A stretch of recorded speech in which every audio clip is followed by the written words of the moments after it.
Which অর্থ কোনটি বা কোনজন যদি সিঙ্গুলার থাকে, প্লুরাল হলে কোনগুলো এবং কোন লোকগুলো হবে। হুইচ সাবজেক্ট এবং অবজেক্ট উভয় হিসেবে ব্যবহৃত হতে পারে। হুইচ ব্যক্তি, বস্তু, ইতর প্রাণী সকলের ক্ষেত্রেই ব্যবহৃত হতে পারে। এখন হুইচ আমরা কখন ব্যবহার করব সেটা দেখব।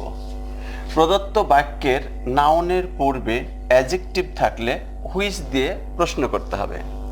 যেমন দিস পেন রাইটস ওয়েল, এইখানে দেখো এটা নাউন, এই নাউনের পূর্বে এই যে দিস, এটা অ্যাডজেক্টিভ, এই অ্যাডজেক্টিভ থাকায় আমরা হুইচ দিয়ে প্রশ্ন করব। দিস পেন রাইটস ওয়েল, এই কলমটি ভালো লেখে। প্রশ্নটা হবে হুইচ পেন রাইটস ওয়েল, কোন কলমটি ভালো লেখে। দ্বিতীয় বাক্যে she wants a red pen, এখানেও দেখো পেনের পূর্বে অ্যাডজেক্টিভ রেড আছে, তাই আমরা হুইচ দিয়ে প্রশ্ন করব। তাহলে প্রশ্নটা হবে which pen does she want. এইখানে একটু তোমরা স্ট্রাকচারটা দেখো, এইখানে দেখো হুইচ পেন মূল ভার্ব, তারপরে অতিরিক্ত অংশ, কিন্তু এখানে দেখো হুইচ পেনের পরে সাহায্যকারী ভার্ব, তারপরে সাবজেক্ট, তারপর মূল ভার্ব এসেছে। এটার কারণটা হলো এই বাক্যে সাবজেক্টের পরিবর্তে হুইচ ব্যবহৃত হয়েছে। সাবজেক্টের পরিবর্তে ব্যবহৃত হলে সাহায্যকারী ভার্ব লাগে না, কিন্তু এই বাক্যে অবজেক্টের পরিবর্তে ব্যবহৃত হয়েছে, তাই সাহায্যকারী ভার্ব ডাজ নিতে হয়েছে।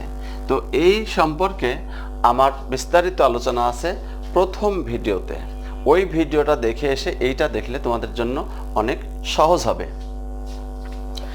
তৃতীয় বাক্যে দেখো this boy stole the watch, এই বালকটি ঘড়িটি চুরি করেছিল। প্রশ্নটা হবে which boy stole the watch, এখানেও সাবজেক্টের পরিবর্তে বসেছে। এইখানে দেখো এইগুলি বস্তুবাচক, দিস পেন, রেড পেন, কিন্তু এখানে দিস বয় ব্যক্তিবাচক। কাজেই আমরা দেখলাম যে হুইচ বস্তুবাচক এবং ব্যক্তিবাচক উভয়ের ক্ষেত্রেই ব্যবহৃত হতে পারে। তারপর দুই ব্যক্তি বা বস্তুর মধ্যে আলাদা আলাদাভাবে বোঝাতে হুইচ অফ দি ব্যবহৃত হয়, অর্থাৎ হুইচ অফ দি এই ফ্রেজটা ব্যবহার করতে হবে। যেমন the youngest of the two brothers got a prize, দুই ভাইয়ের মধ্যে ছোট ভাইটা একটা প্রাইজ পেয়েছিল। তাহলে দেখো এখানে আলাদা বোঝাচ্ছে, দুই ভাই তার মধ্যে একজন, তখন আমরা হুইচ অফ দি ব্যবহার করব।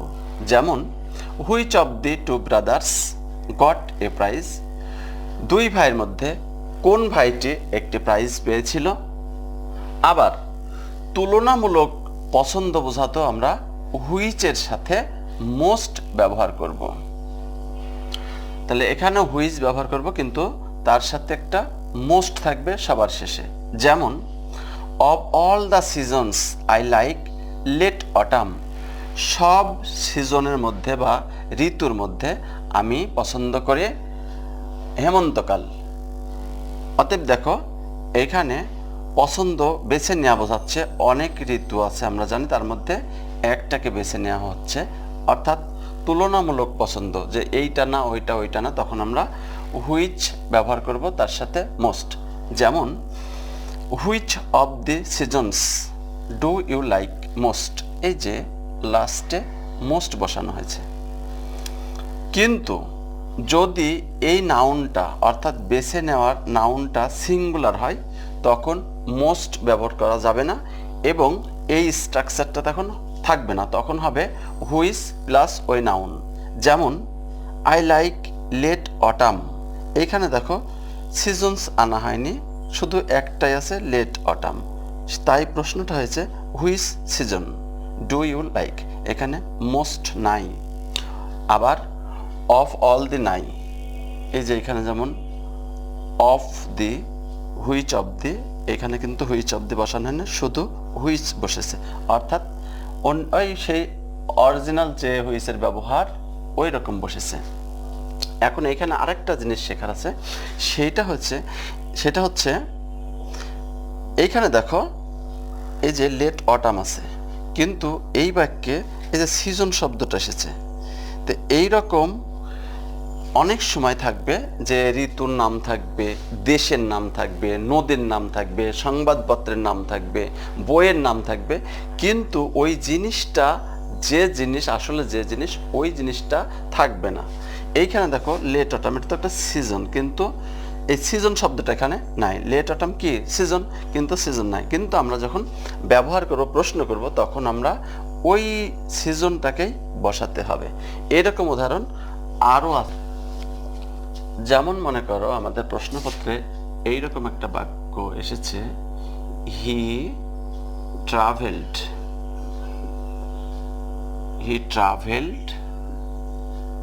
চীন,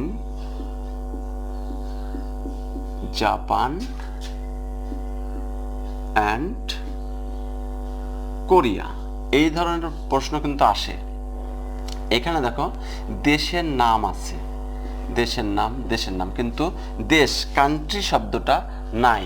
কিন্তু আমরা যখন প্রশ্ন করব তখন আমাদেরকে ওই কান্ট্রি শব্দটা ব্যবহার করতে হবে। তাহলে এইটার প্রশ্ন হবে which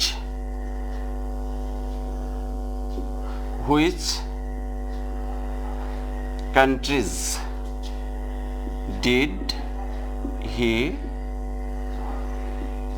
travel? Which countries did he travel?